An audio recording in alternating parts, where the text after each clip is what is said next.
Welcome back to Family Secrets Unveiled, the place where the polished veneer of everyday life is violently stripped away to reveal the chilling truths lurking beneath. Have you ever felt a small, nagging fissure in the foundation of your existence? A moment where intuition whispered that everything you trusted, every memory you held, was a meticulously crafted lie? Today, we delve into the story of Elara Vance, a woman who lived a decade in a beautiful dream until a single, fateful flight brought her face to face with a nightmare she didn't know she'd been cast in. Elara Vance. Even the name evokes a sense of pristine elegance, a neatness befitting the woman she had become. At 42, she was a celebrated architect in Manhattan, a mind responsible for designing skyscrapers people only ever looked up to. She had the marriage anyone would envy to Julian, 45, a sleek, wealthy tech entrepreneur who regarded her with an almost worshipful gaze. Everything was perfect, organized down to the smallest detail: the lavish penthouse overlooking Central Park, the private holidays in the Mediterranean, and a future chartered by unceasing stability and success. Yet, that perfection, as we are about to discover, is sometimes the thickest layer of cement covering the deepest, darkest hole. Inside Elara, there was a small, persistent dissonance, a minor chord slightly off-key that she could never quite identify. Sometimes, looking in the mirror, there was a fleeting confusion. She saw a familiar set of eyes, yet something in the gaze felt foreign. She couldn't clearly recall her early college years, or what happened before she met Julian 10 years prior at a glittering charity auction. Julian always explained it away as mild trauma from a minor car accident. "My love, you're just shielding yourself from painful memories," he would say, and his soothing voice was always a perfect anesthetic. And then, there was the flight. A cross-country trip from New York to San Francisco for a crucial conference. Elara was used to flying alone.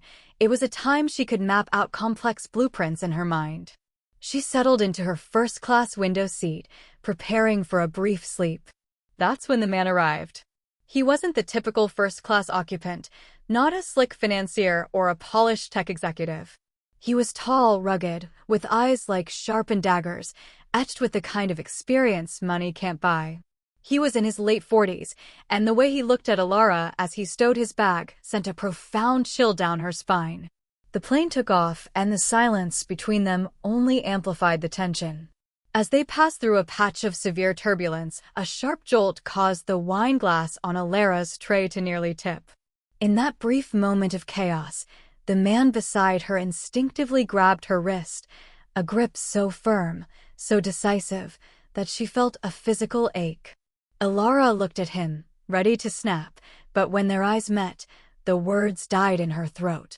That gaze was not that of a stranger. It was a terrifying mix of pain, undeniable recognition, and a desperate yearning. "It's been too long, my love," he whispered, his voice hoarse, cutting through the roar of the engines. "They told me you were dead." Elara felt her heart stutter. Her entire world tilted.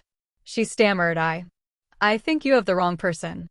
The man shook his head, his eyes tracing her features, documenting every line as if confirming a historical fact. Then, the impossible happened. He leaned in just slightly closer, just close enough for his breath to feather her ear, and uttered the cold, single word that detonated her 10 years of peace. "Wife." He called her wife. Not a question, not a guess, but a painful affirmation. Elara felt the blood freeze in her veins. She was Julian's wife. She had never met this man. She had never betrayed Julian. So why, in those burning eyes, was there a love and a loss that she couldn't recognize yet felt with horrifying depth? She tried to speak again, but her body wouldn't obey. This stranger, the man she should be running from, held a key that could unlock a door she had been programmed never to see. Had she married the wrong man? Or had she been living the wrong life? This cruel irony was only the beginning, because what Elara didn't know yet was that the hidden truth wasn't about who she met on the plane, but who she had forgotten.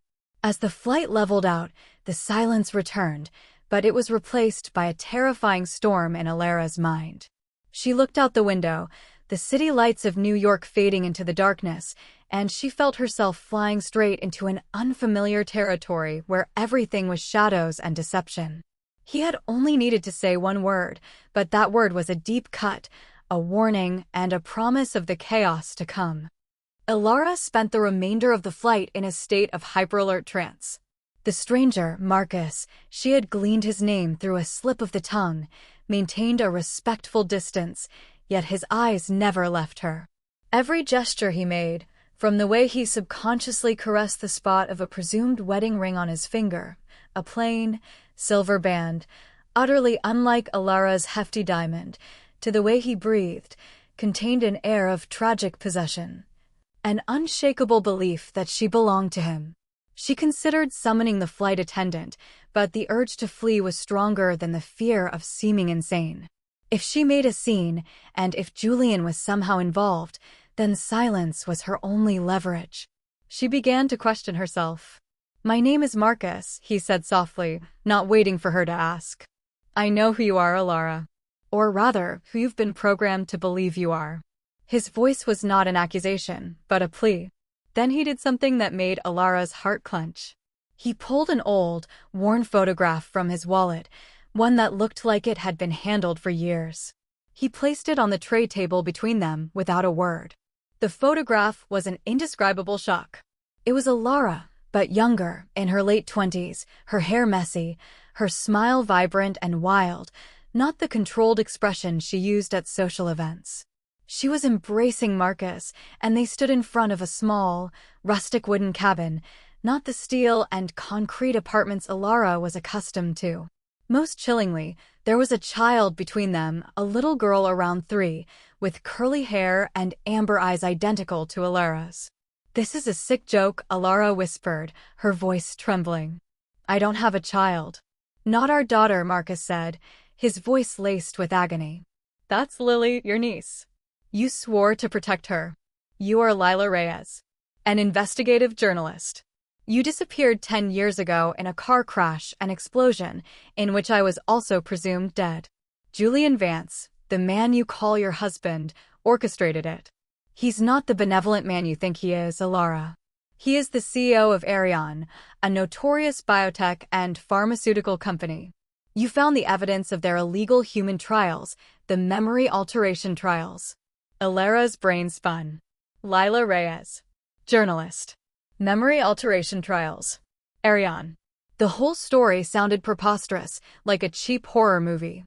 But Marcus's eyes, the terrifying authenticity of the photograph, and that off-key note in her own mind were all connecting. She started probing the Elara Vance memories. Small fragments surfaced, an irrational fear of open flames, a tiny star-shaped scar on her left hip that Julian always avoided touching, an offhand comment Julian once made that she had dismissed. "I gave you a new life, Elara. Never look back." She looked at Marcus. "If Julian is this monster, why keep me around? Why not just kill me?" "Because you were a success, a masterpiece of Project Chimera," Marcus explained, leaning closer as a flight attendant passed. "A brilliant mind repurposed, molded into the perfect wife, a beautiful ornament, and a living testament to his technology. If he killed you, it was a missing journalist. If he turned you into Elara, he had a successful architect with powerful connections, completely loyal and under his control. You were the witness who could never testify against him." As the plane began its descent into San Francisco, Elara felt the air being sucked out of her lungs. She couldn't believe Julian was a monster, but she also couldn't deny the terrifying recognition surging inside her. She realized another terrifying detail. For 10 years, Julian had never left her truly alone. He always knew where she was, who she was with. This trip was the first time she had traveled for work without him accompanying her. Was it a setup, or had she slipped the latch on her gilded cage? As the plane stopped, Marcus placed a hand on her arm, his voice low and urgent. "Julian will be here in an hour. Don't call him. Don't let him know you met me. You have to do what Lila would do, use your skills. Look through his hotel room. Find Project Chimera. If you don't, you will be erased, this time permanently." Elara walked off that plane, not as the sleek, polished Elara Vance, but as a woman torn between two identities, a woman spiraling into desperation and impasse. She knew that if she called Julian, he would come and the fear would subside, but the lie would win. She looked at her phone, and instead of dialing her husband, she switched it off. She didn't go to the conference. She went straight to the hotel where Julian had reserved a room. She had decided to do what an investigative journalist would do, find the proof. Julian's opulent suite at the Fairmont Hotel was another testament to the manufactured perfection of Elara's life. Everything was polished, expensive, and sterile. Elara, or Lila, with adrenaline surging through her veins, began her search. She wasn't looking for a diary or a hard drive. She was searching like someone who had lived in the shadows, like someone who knew that secrets were often hidden in plain sight. She checked Julian's luggage. Inside a suit jacket, she found a small leather-bound case she had never seen before. It was protected by a coded lock. She tried their anniversary date, his birthday, all failed. Then, a flash of memory, 102,809. It was the date Julian falsely claimed was their first meeting, but Elara always felt it had a different significance. The day you were born, Julian's sweet voice echoed in her head. She entered it. The small click sounded like a gunshot in the silent room. Inside, there was no money or jewelry. Just a thin file labeled Arion, classified Ultra, Chimera. Elara opened it, and every shard of her life shattered. The file was a detailed report on identity repositioning trial number 7, Lila Reyes. She read about the procurement of an overly curious journalist, the staged explosion to confirm the death of her and her partner, Marcus, and the subsequent use of neurointerventional technology to wipe her original identity. Even her small scars were accounted for, scar on left hip from initial accident, retained as an emotional anchor to assist with false memory implantation. But the most shocking revelation was in a small, handwritten note at the bottom, ultimate purpose, to serve as a conduit for architect Elara Vance's high-level dealings. Not just a wife, but a valuable and untouchable asset.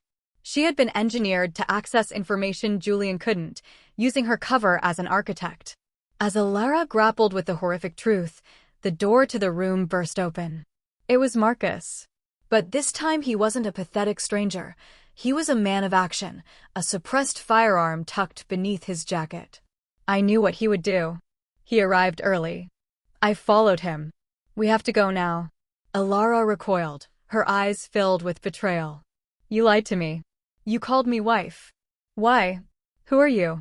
Marcus sighed, the pain in his eyes not of a husband's loss, but of a partner's. I lied to trigger the strongest reaction, to break through that false memory wall. Wife was the only way you'd believe me. I'm not your husband, Lila. I'm Daniel Thorne, your investigative partner. We were writing the story together.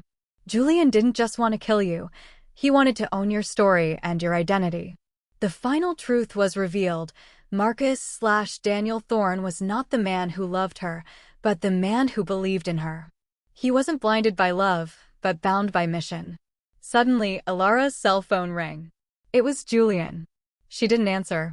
Moments later, the door swung open again, revealing Julian Vance, glacial and perfectly composed, flanked by 2 large security guards. Elara, Julian said, his voice containing not anger, but a quiet disappointment. You've disappointed me. I gave you a perfect life, and you chose a ghost. He looked at Daniel. Thorne. I knew you wouldn't die easily. My one failed project. Julian stepped forward, picking up the Chimera file from the floor. You read it. Good. Now you know what you are. A product. But I still love you, Elara. The love is an implanted emotion, but it is real. I programmed it for both of us. The conflict reached its zenith. Julian was no longer a husband. He was a failed deity who had played with fate. He offered a horrific choice. Let me wipe these 10 minutes from your mind, and I will take you back to the life of Elara Vance. The perfect life. Or, you will die as Lila Reyes, and Daniel Thorne will die with you. Choose, my darling wife.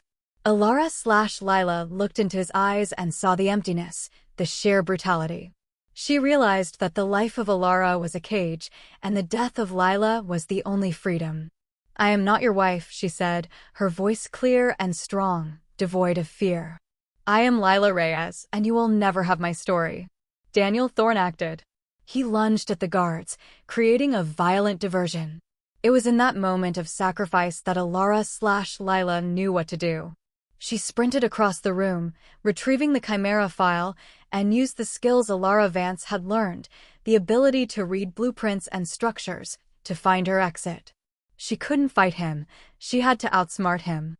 She yanked open a closet door, and instead of running into the hallway, she used her strength to snap the lock on a discreet service door behind it, leading into a dark labyrinth of fire escapes.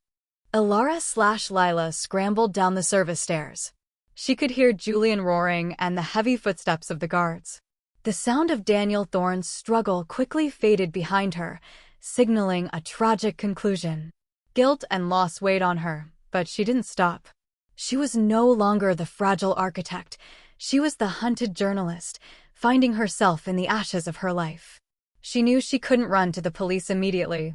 Julian had too much power and too much protection. She needed irrefutable proof. Using her structural knowledge, she navigated the damp maintenance tunnels, exiting the hotel and disappearing into the San Francisco crowds. She made her way to a dingy internet cafe where she could safely begin the leak.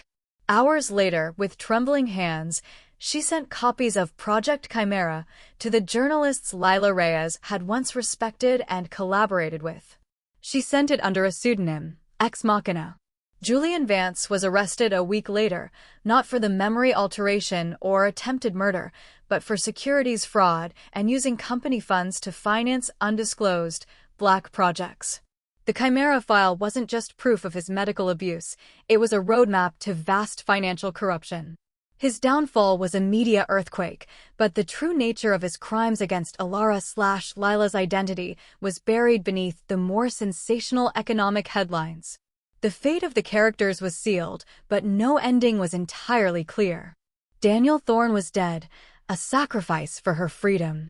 Julian was contained, his power structure crumbled. And Elara Vance ceased to exist. The one left was Lila Reyes. She rented a small apartment in a distant city, living under a temporary identity. She had her name back, but she couldn't get back the 10 years. She looked in the mirror. She had Lila's memories, the tenacity, the curiosity, the hatred of falsehoods. But she also had Elara's skills, the architect, the strategist.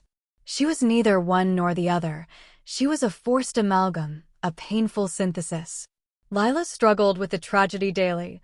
The loss of memory wasn't just a loss of information, it was a loss of emotional coherence with her past self. She felt grief for Daniel, but she couldn't love him the way Elara had once loved Julian, because Julian had engineered that feeling. Elara's love for Julian, a programmed romance, was a deep wound, a chilling reminder that even her truest feelings could be faked. One evening, Lila sat by her window, looking out at the hazy New York street. She took out the old, worn photograph Daniel had given her. Lila, Daniel, and the child. She had investigated further about Lily, the niece. The girl was safely adopted after the accident. It was a sliver of light in the darkness. Her life didn't end with a happy reunion or a triumphant victory. It ended with a tragic acceptance. She was a survivor. She was the last witness, and her story was not about who called her wife, but about who tried to take her identity. Lila decided to keep writing. Not about buildings, but about secrets. She became an anonymous source, an unclear voice, revealing corporate secrets and covered-up cases. She accepted that her life would always have an undertone of vigilance and a persistent haunting. She no longer sought perfection, she sought truth. And that is the end of the story of Elara Vance/Lila Reyes. A story of betrayal, recreation, and the painful price of truth. May Lila's story stay with you, making you ponder the fissures in your own life. Never trust a perfect facade. Thank you for tuning in to Family Secrets Unveiled. If you found this story compelling, please remember to like the video, subscribe to the channel so you don't miss any of our deep dives into the unknown, and most importantly, turn on notifications so we can expose the truth together the moment it is revealed. We'll see you in the next family secret revelation.